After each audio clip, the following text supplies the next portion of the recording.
I saw your tweet when Matos got called up. Well, what was it? Because I tweet often, and okay, I can't quote my own tweets. You're gonna make me look up your own Twitter. Well, because I at least get the context right. Well, but you do. You tweet a lot, so I got to scroll and scroll and scroll.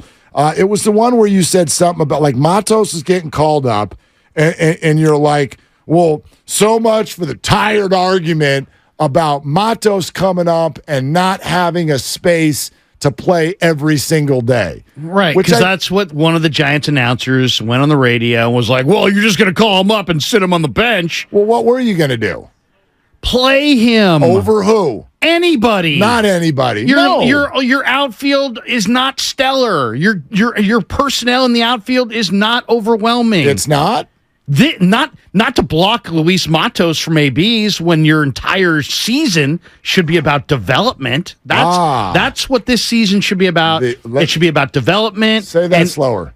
Your season should be about developing your next core. 86, they turned it around. They brought in Will Clark. They brought in Robbie Thompson. They won 83 games. But what it did was the investment in the youth that sometimes you need to do if you're going to successfully turn your team over. Okay. And that's what this year's about for the Giants. And if you win, that's gravy. Before I even get into Conforto leading the team in home runs, before I even get into at-bats like yesterday from Yaz, before I get into the fact that Austin Slater, who you ripped on the way here to the show today. I'm just saying, I'm not sitting Matos before I mention to see more Slater. His 931 OPS. 931 OPS. I know he has missed time with injury. His batting average is 396. So before we get into your absolutely unfair shots at Austin Slater, who's playing his arse off this year.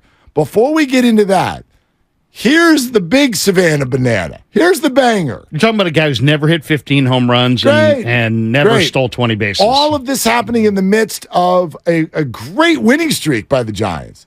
I want Matos up. I'm glad he's here. It's an unfortunate scenario that led to him coming up with Mitch Haniger getting a serious injury. Nobody wants to see that. That stinks, but we were all clamoring to see Matos. Now we get to. He's probably going to be the starting center fielder for at least 2 months. Let's see what he can do. Bravo. It worked out. It usually does.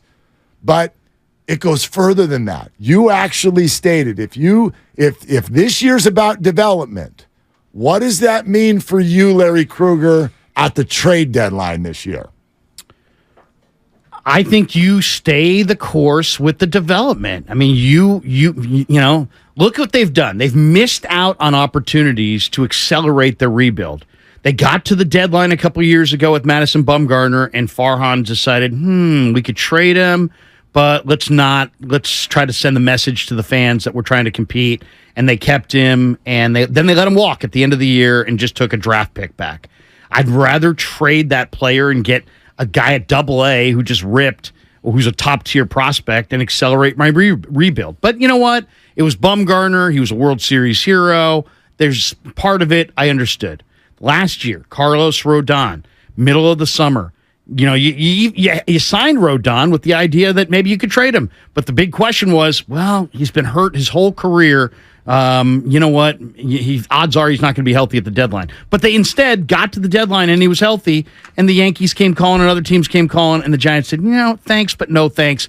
We're going to keep our guy. And then we don't know what they were offered. They just said, you know what? We didn't like the offers we got. Do you even know that something was offered? He was the top pitcher on the market. Okay. Somebody offered something. Okay. I think it's safe to say. I mean, yes, I don't have facts there, but I know enough about Rodon as an entity last year and how he was going to know that there were any number of contenders that would take him, especially since he was a free agent at the end of the year. There was no big commitment. But well, that's kind of the point, though. I will say that I'm sure there were offers. Were they substantive, knowing that all you're basically asking for is 10 starts from Carlos Rodon? Right. That's essentially what you'd be acquiring. But that's the way it always is with any starting pitcher that you acquire at the deadline. You're not going to get a lot out of it, but you're going, you want to go way back? Rick Sutcliffe was an awesome deadline deal guy, and the Cubs got, Joe Carter and Mel Hall out of it. I mean, there's been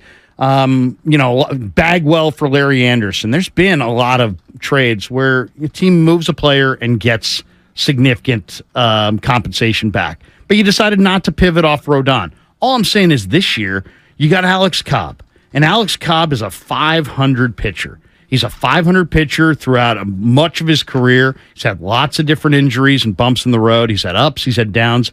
And right now, he's going pretty good. And right now, he's coveted. Right now, I just saw a list of the top 10 starting pitchers available at the trade deadline, and he's on the list. And all I'm saying is, if somebody comes knocking for Alex Cobb, I'm listening.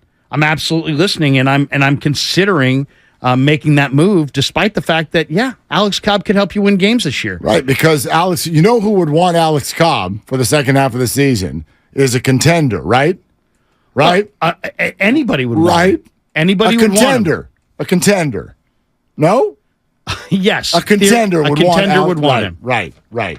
And what the hell are the Giants not doing that makes you think they're not a contender? No, they're literally in the playoffs right now. I know, but I'm just saying, you lost out on opportunities to accelerate your rebuild by getting in. Yeah, you did. You don't know. You could have gotten a grade A prospect for Rodon and from Bumgarner. You opted not to, and you didn't win the World Series. You don't know either time. You don't know that. Well, here's the thing. Farhan has said directly. I've listened to him say this, that especially in recent years, the market for rental start pitchers has gone way down because people no longer find it analytically smart to give up top prospects for 10 starts from a starter on their way out the door. I don't know who was offered. If you tell me that there is somebody who is burning up the minors and they were offered to the Giants for Rodon last year and the Giants passed, all right, we got a conversation. I have no idea that that's true. In fact, I would really doubt it. Well, right now you've got a player in Alex Cobb who's dealt with injuries throughout his major league career. He's 12 years in the league.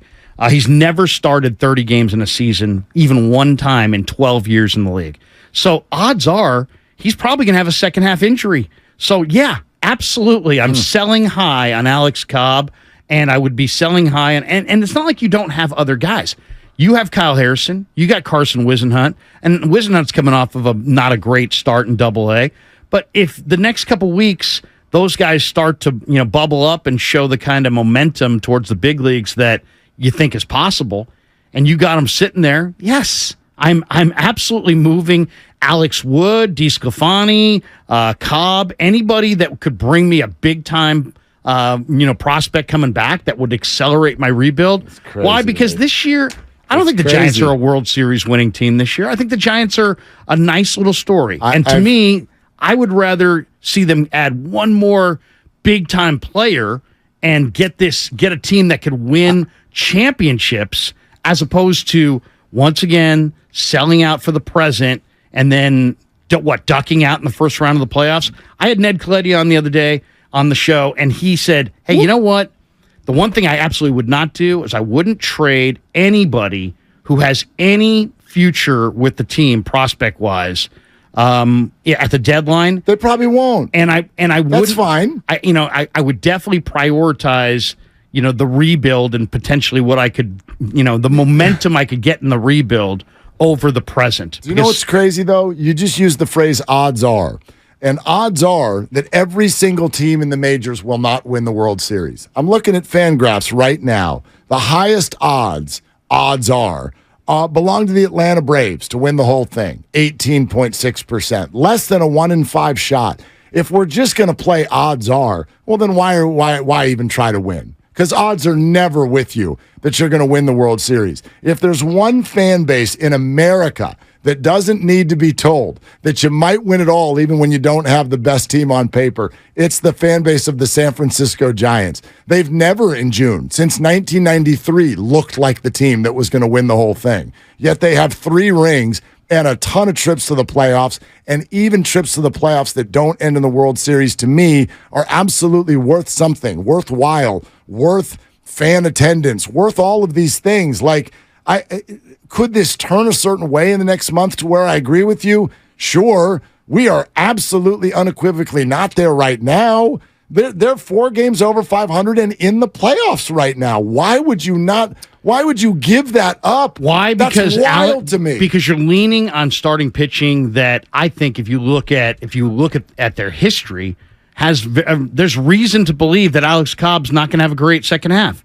Right now he's 5-2. He's never won even 13 games in a season ever, and the guy's been in the big league since 2011. You know, wins have gone away. I'm not going to look just at wins. Alex Cobb, when the Giants brought him in, he's a career 500 pitcher, though. Yeah, but so was Kevin Gausman, and the Giants looked at Cobb 2 years ago and went, something going on here that we can work with, and they were right. He is the best we've seen him, and last year the analytics say he was the hardest luck pitcher in baseball. The defense behind him was terrible. But the fans have spoken. He's been really good. The Giants have been better since they called up Bailey, since they've called up Mato, since they called up Schmidt.